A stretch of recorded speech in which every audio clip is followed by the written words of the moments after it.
Kitchen cabinet 7 সদস্যের kitchen cabinet. অন্তর্বর্তী সরকারের কিচেন ক্যাবিনেট ছিল।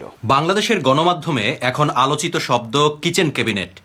এখন পর্যন্ত সাবেক অন্তর্বর্তী সরকারের অন্তত 6 জন উপদেষ্টা বা উচ্চপদস্থ কর্মকর্তার মুখে এই কিচেন ক্যাবিনেটের কথা শোনা গেছে।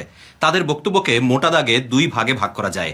প্রথম ভাগে রয়েছেন যারা কিচেন ক্যাবিনেট নিয়ে আকারে ইঙ্গিতে ক্ষোভ প্রকাশ করেছেন। কোনো এক উপলক্ষে এই কিচেন ক্যাবিনেটের একটা মিটিংয়ে আমাকে যেতে হয়েছিল যমুনাতেই, এবং আমি পরে জেনেছি যে প্রতি মঙ্গলবারে তারা বসেন, সিদ্ধান্ত নেয় কেউ কেউ, এই ধরনের কথাবার্তা শোনা যেত। কিচেন ক্যাবিনেট ছিল কিন্তু আমি সেটার সদস্য ছিলাম না।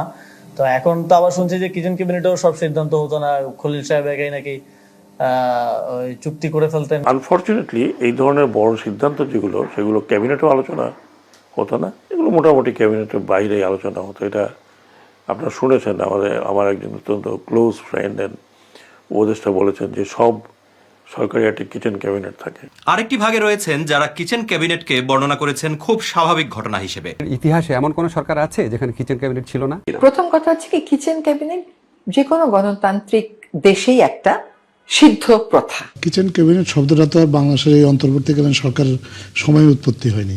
এটা একটা প্রশাসনিক ক্ষেত্রে এটা বহুল প্রচলিত একটা শব্দ, বহু পুরনো শব্দ। ফেব্রুয়ারির নির্বাচনের ঠিক আগে উপদেষ্টা পরিষদের এই গ্রুপিং নিয়ে প্রশ্ন করেছিলাম প্রধান উপদেষ্টা মোহাম্মদ ইউনূসের বিশেষ সহকারী এবং পরে তথ্য উপদেষ্টা মাহফুজ আলমকে। তিনি কি বলেছিলেন? মানুষের এক ধরনের পারসেপশন আছে, বা অনেক বিশ্লেষকেরা বলে থাকেন যে উপদেষ্টা পরিষদের মধ্যেই এক ধরনের গ্রুপিং আছে, এক এক উপদেষ্টা এক একটা গ্রুপের পারপাস সার্ভ করেন। আপনি কি সেটা দেখেছেন? নিশ্চয়ই দেখেছেন। আপনি আমাদের কি বলবেন? আমার মনে হয় যে আমি I am not in a position to talk about right now.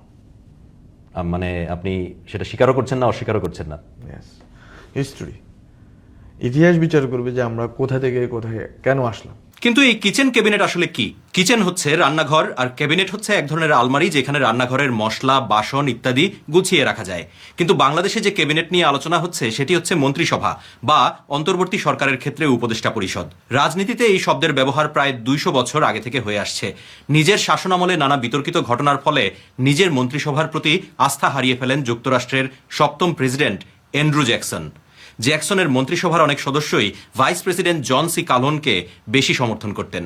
ফলে একসময় সিনেট অনুমোদিত মন্ত্রিসভার বৈঠকই বন্ধ করে দেন জ্যাকসন, বরং নিজের বিশ্বস্ত বন্ধুবান্ধব, রাজনীতিবিদ এবং পত্রিকার সম্পাদকদের নিয়ে গঠন করেন অনেকটা বিকল্প কিন্তু অঘোষিত মন্ত্রিসভা। জ্যাকসনের সমালোচকদের দাবি ছিল এই গোপন মন্ত্রিসভার সদস্যরা হোয়াইট হাউসের মূল দরজা দিয়ে প্রকাশ্যে না ঢুকে অনেকটা লুকিয়ে পেছনে রান্নাঘরের পাশের দরজা দিয়ে ঢুকতেন। উপহাস করে সমালোচক এবং বিরোধী পত্রিকাগুলো এই গোপন মন্ত্রিসভার নাম দিয়েছিল কিচেন ক্যাবিনেট। মূল মন্ত্রিসভাকে নাম দেওয়া হয়েছিল পার্লার ক্যাবিনেট বা বৈঠকখানার মন্ত্রিসভা। এরপর থেকে নানা সময় মার্কিন প্রেসিডেন্ট সহ বিশ্বের নানা প্রান্তের সরকার ও রাষ্ট্রপ্রধানদের নিজেদের বিশ্বস্ত ব্যক্তিদের নিয়ে এমন ছায়া মন্ত্রিসভাকে কিচেন ক্যাবিনেট নামে উল্লেখ করা হয়েছে। তবে এখনও শব্দটির ব্যবহার নেতিবাচক, বিশেষ করে যেখানে পার্লামেন্ট অনুপস্থিত এবং সরকারের জবাবদিহিতার জায়গাটা সংকীর্ণ। পরের ভিডিওতে আপনি কোন বিষয়ে জানতে চান জানাতে পারেন মন্তব্যে। আপনার প্রশ্ন, আমাদের 3 মিনিটের উত্তর।